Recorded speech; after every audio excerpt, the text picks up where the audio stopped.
Stark is someone who will move the ball deceptively, but it's always Hazelwood and Cummins who gets us because of our faults in our technique or whatever. They find the chink in our armor.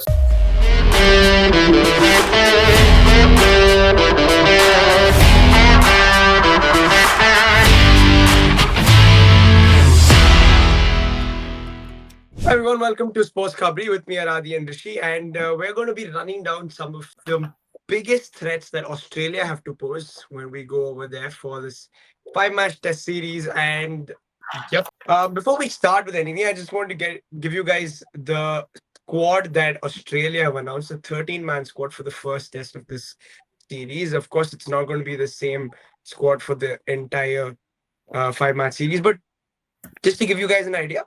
Pat Cummins, of course, captains the side. Scott Boland has made the squad, which is interesting. It's an interesting call. Alex Carey, Josh Hazelwood, Travis Head. Josh Inglis is probably the biggest name in terms of surprises that uh, that Australia have announced. Usman Khawaja, Mars Labuschagne, Nathan Lyon, Mitch Marsh, Nathan McSweeney, and Mitchell Stark and Steven Smith. So there's still that question of who the second opener is going to be for Australia, which is the big, which is all that they're talking about. But I've got a couple of Australian friends here also. They don't know who the opener is. They so it's not going to be Smith. That's what we know. But we don't know who it's going to be. And apparently, Josh Inglis is not going to be uh, the guy who will fill that hole at the top of the order. He's just come in as a specialist batsman. That's what they're saying. So again, a lot of confusion, a lot of interesting stuff. Nathan McSweeney is the other one who's been included, but he batted at number 4 for Australia in the India A tour. So it'll be interesting to see where he fills in. In the second test, did he not come opening? I thought in the second test He he opened. So as far as I remember, again the first test he batted at 4. Uh, if he did open the innings in the second innings, that may be an indication that he could Yeah, be willing to try. second test match he did open. So if is that something they might be willing to try? We don't know. So yeah, first test batted at 4, second test batted up the order, but yeah, we'll see. We'll see what his role is going to be. But just in general, to start us off, is she biggest threat for you from Australia? I think the pretty obvious one is going to be, I think, Pat Cummins. Like going into the series, I feel like he's had a lengthy time off also. And I was reading like the Fox News and like listening to podcasts. So he was apparently regularly there at their New South Wales Academy. He was bowling a lot. He was working on his fitness also. And word around the street was that he was bowling like 4 to 5 clicks more on average. And like if you watch the Pakistan series, he was on average bowling at least 1 to 2 clicks. Like you could see, like he was bowling and consistently 1 to 2 clicks faster. He was bowling consistently in the upper, like anywhere between 142 to 146. And if he can at least get it consistently up to 140s in tests, I think that is a huge boost going into the BGT because our batsman, he's one of those, him and Hazelwood are one of those bowlers who will trap the batsman with their with their precision. Like Stark is someone who will like move the ball deceptively, but it's always Hazelwood and Yeah, uh, I mean who gets us because of our faults in our technique or whatever. They find the chink in our armor. So the fact that and he has significantly improved with the bat also. Like I feel he's one of those players who can be considered as a bowler who can come in and swing or score a few handy runs. Now, imagine like they need someone who can like just stand ground. I feel in both the squads, if we have to pick one batsman who can like steadily kill the ball and kill the momentum and just hang in there, will probably be Steve Smith and then Pat Cummins. Like right from like when he played with Maxwell against Afghanistan, I think he scored 11 of 60, 70 balls.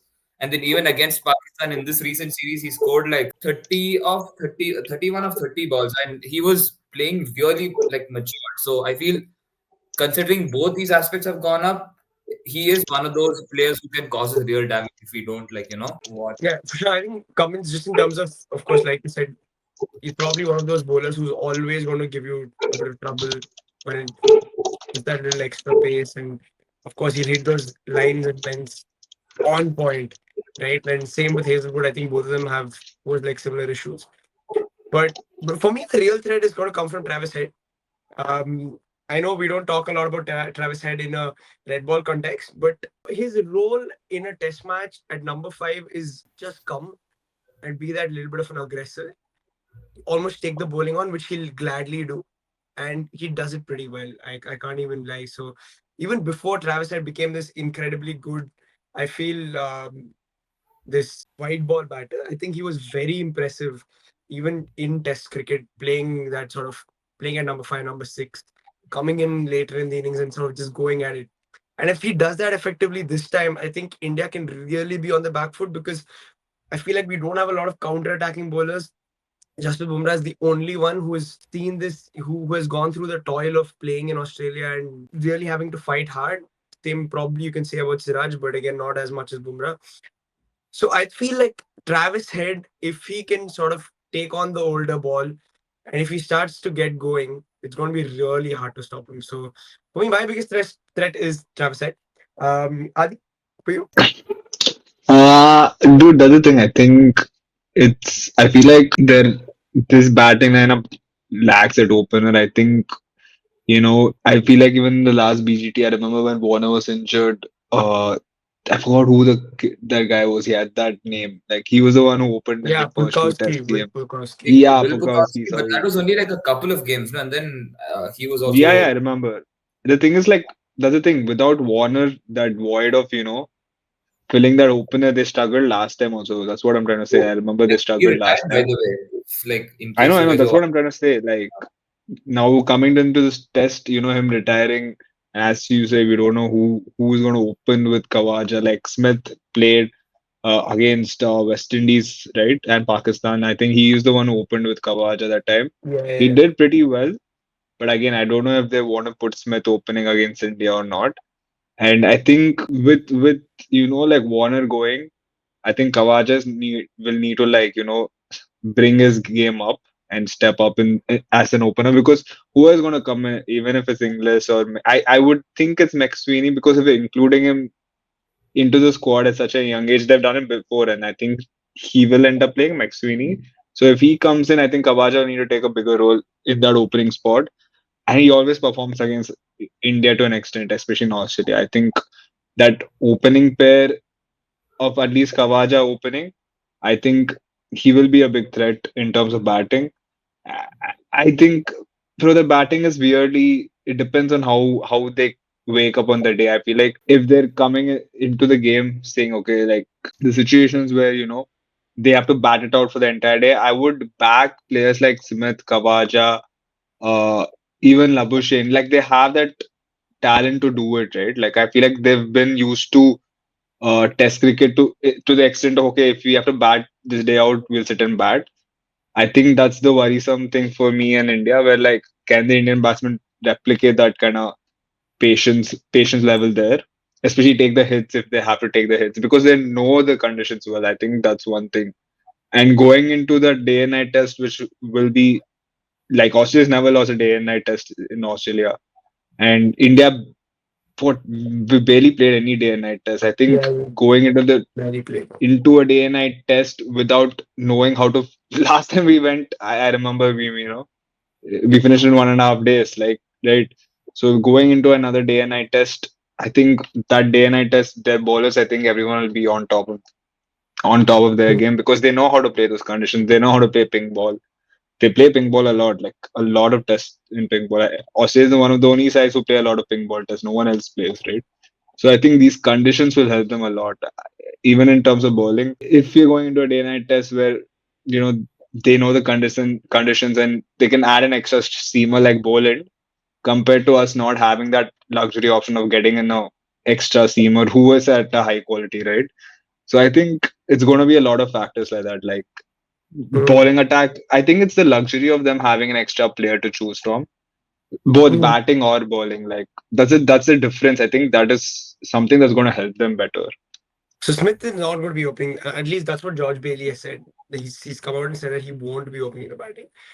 So it'll be interesting to see where he. You're guessing it'll be at 4, but Yeah, yeah, we'll have. I would think McSweeney will open. Like, at So if least McSweeney I wouldn't. opens, that means Boland doesn't play the first test. No, yeah, I mean, I don't. think he needs to play the first test, right? Anyways, because Probably, yeah, maybe but not. wait, is Mitch Marsh also there in the squad? No, he's not for the first test. No, No, he's there he's in the there, squad. right? He's there in the squad, but it's unlikely that they will Oh, play sorry, him. he's But there in the squad. He's there in the squad for the first test. He's Rahul, as the long first as player. Josh Inglis and Mitch Marsh sit out, why can't McSweeney and Boland play? Yeah, that's the thing. Yeah, you're right. You're right. Actually, you're right. Yeah, if McSweeney does play, yeah, then you have the option of dropping Mitch Marsh and Josh Inglis to But the that's the bench. thing. Like, I think they Both of them. have that luxury of changing it better compared to India. Like, bro, even today And coming out, yeah, like you saw how Gambhir said, like, most likely Rohit Sharma might miss the first test, and he himself is not sure who's going to open for us. It looks like it might be KL Rahul, but if you're going into a test match, I would rather have Gill and Jaiswal open, right, for us. Like, that's the thing. Like, our options of playing an opener, it's also like dicey. And like, if you want to get an extra bowling option, we don't have the luxury to get anyone we want, right? Because no Shami. yeah. We don't have any experienced bowlers who play in Australia. I think they have that opportunity. Like, even if for example Hazelwood's injured, you get in, for example, in the series, like you get in a good replacement of Boland instantly, right? And that luxury is not there with us. I think that's one thing which can affect us a bit because of just purely the fact of I don't think it's going to be the same situation as last time where everything was against the odds, etc. Right? Like that context is totally different. I think this time it's going to be a different context in terms of game style itself. It really scares me the fact that they can play four seamers because Cummins and Stark can both bat. That's another worrying thing. And it's not like what, dude? It's not like Nathan Lyon can't bat at all. Like weirdly, he can scores like 15, 20 runs, handy runs here and there. See, And that way, it even we scares me have a bit. batting up to like Ashwin to name Yeah, it, we but have batting up to like Ashwin and even more. Like bro, Rishi, the thing is, our seamers don't bat. None of them. their seamers, how many of them really bat? Cummins and Cummins Stark bats both really bat. well. Yeah. Kaman Stark can bat Stark during a can test match, right? tonk, like Stark can at best come in and tonk. I feel Bumrah can do that. Like I don't think you can Bro, hey, bank no, on no, no, bro. Stark You're no Bro, way anymore. I betting would bank Stark Stark and defending Bumrah 30 batting of balls brains. over like Bumrah.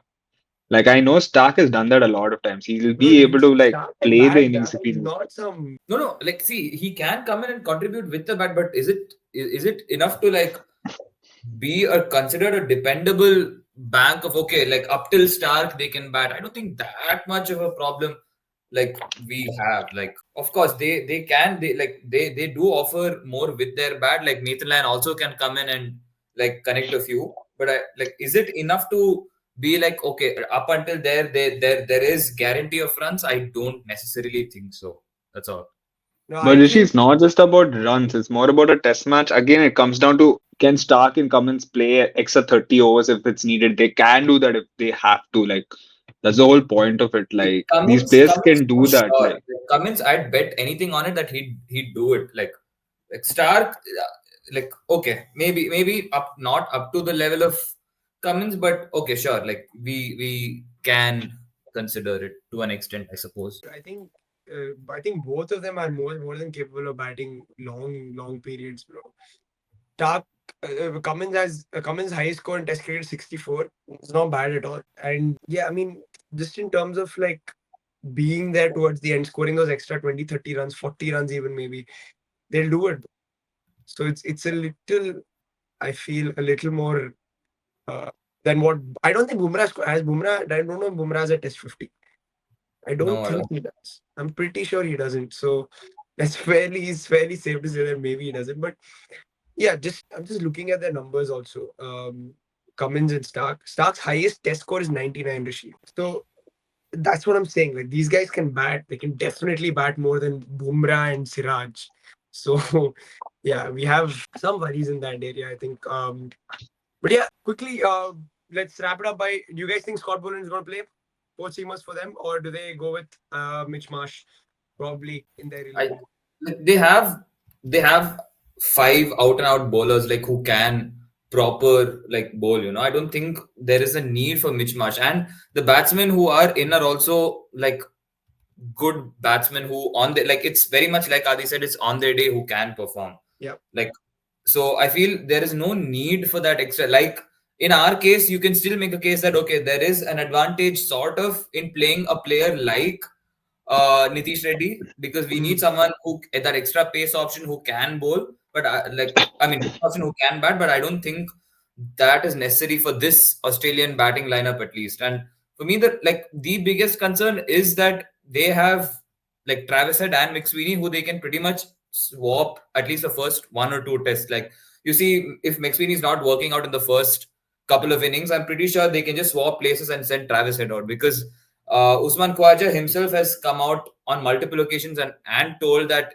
like he rather bat with someone like Travis Head, because Head is someone who gets going from the first ball. Usman Khawaja is someone who takes a little bit more time, so that complements really well. And it's not just for each other, but they turn out well for the team as well. So I feel you go with just five bowlers, you take McSweeney. I think that is a as balanced a side you can get. Like maybe if interesting. like once Cam Green is back, probably Cam Green makes a shot for that extra batsman. But other than that, I don't think you need to, at least going into the first test, I don't think they need to change much other than that. They look like a very solid and settled squad. I can't even lie. It's the bowling. That bowling unit is always settled. It has been for so many years. It does look a threatening Australian side, but we're hoping that India can really give them a solid fight.